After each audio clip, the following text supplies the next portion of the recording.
Hello বন্ধুরা, আপনারা দেখছেন ডিজিটাল সবকিছু ইউটিউব চ্যানেল।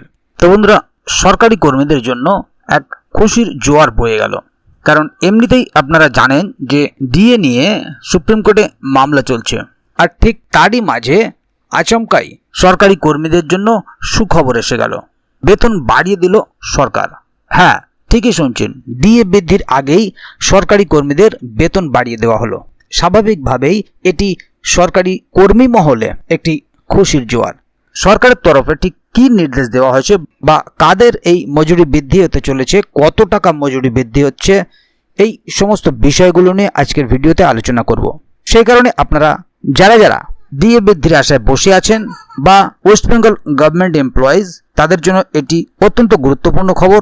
তাই ভিডিওটিকে কোথাও স্কিপ না করে প্রথম থেকে শেষ অবধি পুরোটাই দেখবেন মনোযোগ সহকারে, যাতে করে কোনো জায়গায় বুঝতে আপনাদের কোনো প্রকারের অসুবিধা না হয়। এছাড়াও আপনি যদি আমাদের চ্যানেলে প্রথমবার হয়ে থাকেন তাহলে অবশ্যই চ্যানেলটিকে সাবস্ক্রাইব করে বেল আইকনটি প্রেস করে অল নোটিফিকেশনে ক্লিক করে দেবেন, যাতে করে আমাদের চ্যানেলে যখনই কোনো নতুন ভিডিও আপলোড হবে তা সরাসরি আপনার কাছে পৌঁছে যায়। তো চলুন দেখে নেওয়া যাক এখানে বিষয়টি ঠিক কী বলা হচ্ছে। এখানে দেখুন একটি আর্টিকেল প্রকাশিত হয়েছে, স্যালারি হাইক, ডিএ বৃদ্ধির আগেই সরকারি কর্মীদের জন্য সুখবর, বেতন বাড়িয়ে দিল সরকার, খুশির জোয়ার কর্মী মহলে। বাংলার সরকারি কর্মীদের বেতন বৃদ্ধির জরুরি ঘোষণা করল সরকার। এমনিতেই সরকারি কর্মীদের মহার্ঘ ভাতা সংক্রান্ত মামলা চলছে সুপ্রিম কোর্টে। এই মামলার গত শুনানিতে শীর্ষ আদালত সরকারি কর্মীদের স্বার্থে গুরুত্বপূর্ণ নির্দেশ দিয়েছে। তবে সে নির্দেশ কার্যকর হওয়ার আগেই কর্মীদের মুখে হাসি ফোটালো সরকার। সরকারের একটি বিশেষ ঘোষণায় মুখে চওড়া হাসি ফুটল সরকারি কর্মীদের। West Bengal government workers salary hike, আচমকাই রাজ্যের সরকারি কর্মীদের ভাগ্য বদল। মহার্ঘ ভাতা নিয়ে শীর্ষ আদালতের রায়ের মাঝেই পশ্চিমবঙ্গ সরকারের গুরুত্বপূর্ণ নির্দেশ। কিছুদিন আগেই সুপ্রিম কোর্ট কর্মীদের বকেয়া ডিএ 25% মিটিয়ে দেওয়ার নির্দেশ দিয়েছে। জানা যাচ্ছে আগামী 6 সপ্তাহের মধ্যেই এই কাজ সারতে হবে মমতা ব্যানার্জির সরকারকে। তবে এই রাজ্যের বিভিন্ন দপ্তরে কর্মরত কর্মীদের জন্য সরকারের সাম্প্রতিক ঘোষণাটি সত্যি বলতে অবাক করছে। সরকারের তরফে কি নির্দেশ দেওয়া হয়েছে? ইতিমধ্যে সরকারের তরফে যে ঘোষণাটি হয়েছে তাতে বাংলার বিরাট অংশের সরকারি কর্মীরা উপকৃত হতে চলেছেন। সরকার জানিয়েছে যে খুব শীঘ্রই কর্মীদের দৈনিক মজুরি বৃদ্ধি করা হবে, আর সেই নির্দেশটি সরকারের তরফে দেওয়া হয়েছে। সম্প্রতি সেই বিষয়ে একটি নয়া বিজ্ঞপ্তি জারি করেছে শ্রম দপ্তর। তো বন্ধুরা, দেখে নেব কাদের মজুরি বৃদ্ধি হতে চলেছে। সরকারের এই নির্দেশের দ্বারা তাহলে উপকৃত হতে চলেছেন কারা? জেনে রাখুন, এই রাজ্যের বিভিন্ন দপ্তরে কর্মরত অস্থায়ী কর্মীরা সরকারি নির্দেশের দ্বারা উপকৃত হবেন। তাদের দৈনিক মজুরি বৃদ্ধির ঘোষণা করেছে রাজ্য সরকার।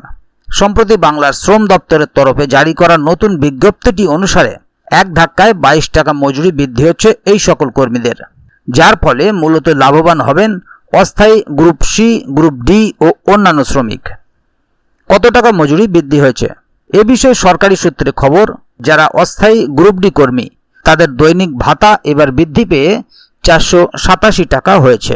আবার অস্থায়ী গাড়ি চালকদের ক্ষেত্রে এই টাকা 497 টাকা। গ্রুপ সি কর্মীদের ক্ষেত্রে সেটাই বেড়ে হয়েছে 498 টাকা।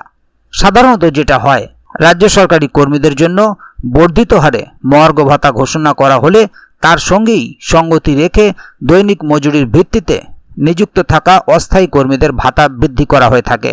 তাই সরকার এইসব কর্মীদের দৈনিক মজুরি বাড়িয়ে দিয়েছে। যদিও কর্মীদের মনে এই নিয়ে নির্দিষ্ট অভিযোগ রয়েছে। এ বিষয়ে কর্মীদের একাংশের অভিযোগ, মজুরি বৃদ্ধি সংক্রান্ত বিজ্ঞপ্তি সংশ্লিষ্ট দপ্তর থেকে জারি করতে দেরি করে থাকে, যার ফলে অস্থায়ী কর্মীদেরও সমস্যায় পড়তে হয়। তবে আপাতত খুশি হয়েছেন তারা। আগামী দিনে সরকার কি করে সেই দিকে নজর থাকছে সকলের। তাহলে বন্ধুরা, বুঝতেই পারলেন এখানে বিষয়টি ঠিক কি বলা হলো। মূলত গ্রুপ সি এবং গ্রুপ ডি কর্মী যারা, তাদের দৈনিক ভাতা বৃদ্ধি পেয়েছে। তবে অবশ্যই অস্থায়ী কর্মীদের এই ভাতা বৃদ্ধি হয়েছে।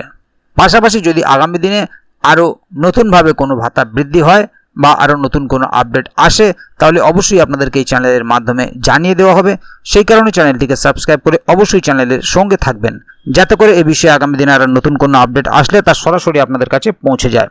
তো বন্ধুরা, আজকের গুরুত্বপূর্ণ ভিডিও আপডেটটি এখানেই শেষ করছি। ভিডিওটির সম্বন্ধে আপনাদের মতামত এবং আপনারা কে কোথা থেকে ভিডিওটি দেখছেন অবশ্যই কমেন্ট বক্সে লিখে জানাবেন। ভিডিওটি ভালো লাগলে অবশ্যই একটি লাইক দেবেন এবং বন্ধুদের জানার সুবিধার্থে ভিডিওটিকে শেয়ার করবেন যাতে তারাও বিষয়টি সম্বন্ধে জানতে পারে। ভিডিওটি শেষ পর্যন্ত দেখার জন্য অসংখ্য ধন্যবাদ। আবার দেখা হবে আগামী ভিডিওতে। ততক্ষণ পর্যন্ত ভালো থাকুন, সুস্থ থাকুন। ধন্যবাদ।